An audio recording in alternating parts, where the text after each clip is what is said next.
Sia-sia Nasdem dan Buzzer hapus jejak radikal dari Anies. Semua akan terbongkar. Karena itu segala cara harus dilakukan oleh tim Anies supaya Pilkada 2022 harus digelar.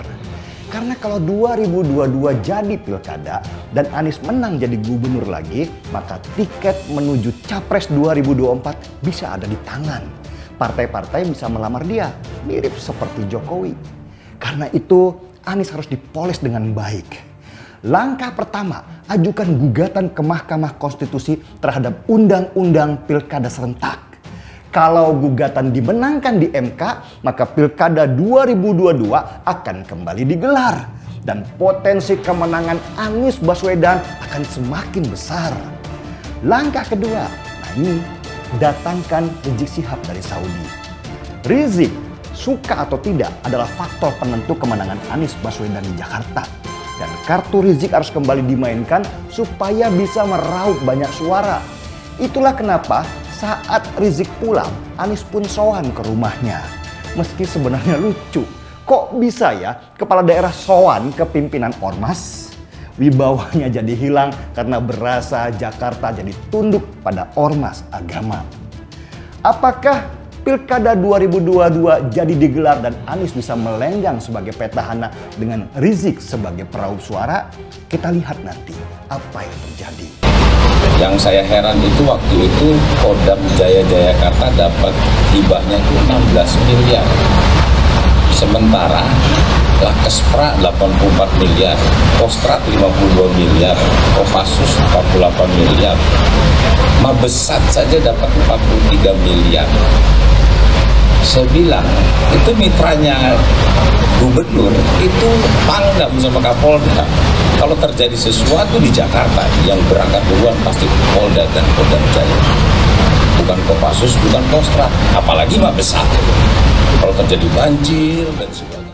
Mau dicuci seperti apapun mukanya Anies Baswedan oleh Partai Nasdem yang katanya mendukung nasionalisme dan anti-radikalisme, saya rasa itu seperti upaya menggarami air laut. Pasalnya label radikalisme dan terorisme sudah menempel dan mendarah daging di dalam karir politiknya Anies Baswedan selama ini. Mau bagaimanapun juga dicuci sampai rontok justru akan membuka tabir Anies Baswedan yang adalah maskot intoleransi radikalisme dan terorisme. Saya mengistilahkan dan mengumpamakan ini seperti mengamplas kulit sampai ke tulang-tulangnya. Kulitnya radikalisme dan tulangnya pun sudah intoleransi. Kita tahu apapun yang dikerjakan oleh Anies Baswedan bisa kita kaitkan dengan gerakan-gerakan fundamentalisme yang ada di Indonesia. Upaya-upaya Partai Nasdem membawa Anies Baswedan keliling Indonesia sambil membawa private jet dengan jargon bahwa Anies milik semua, justru membongkar aib lain dari Anies Baswedan. Baru-baru ini Jenderal Dudung Abdurrahman sudah bernyanyi mengenai Anies Baswedan. Jenderal Dudung Abdurrahman mengatakan bahwa saat dia menjadi Pangdam Jaya di Provinsi DKI Jakarta,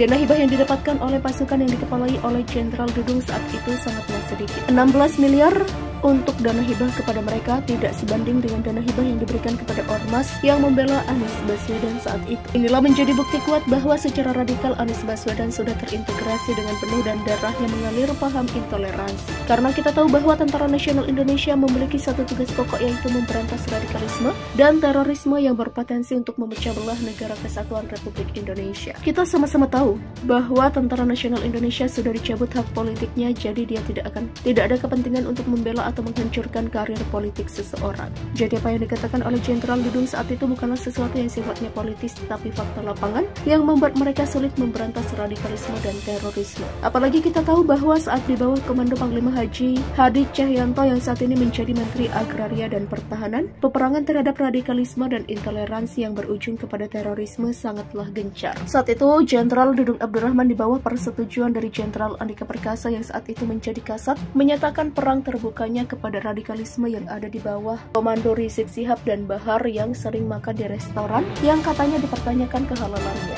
Bahar saat itu dipenjara dan dibuat tidak berkutik sama sekali. Rizik juga balihonya disobek sana sini dan pawai panser dan motor angkatan darat dilakukan di sekitar markas besar pertempuran. Tentu hal ini membuat Anies Baswedan khawatir dan enggak bisa tidur karena basis pendukungnya dihancurkan oleh Tentara Nasional Indonesia, Angkatan Darat khususnya. Perpecahan yang terjadi di DKI Jakarta memang tidak bisa tidak kita bohongi bahwa ini terjadi karena Anies Baswedan dan juga orang-orang yang ada di bawahnya. 16 miliar adalah nominal yang sangat kecil untuk Pangdam Jaya mengelola dan juga memberantas terorisme dan radikalisme di DKI Jakarta yang merupakan kota megapolitan ini. Dan ketika Partai Nasdem mencoba untuk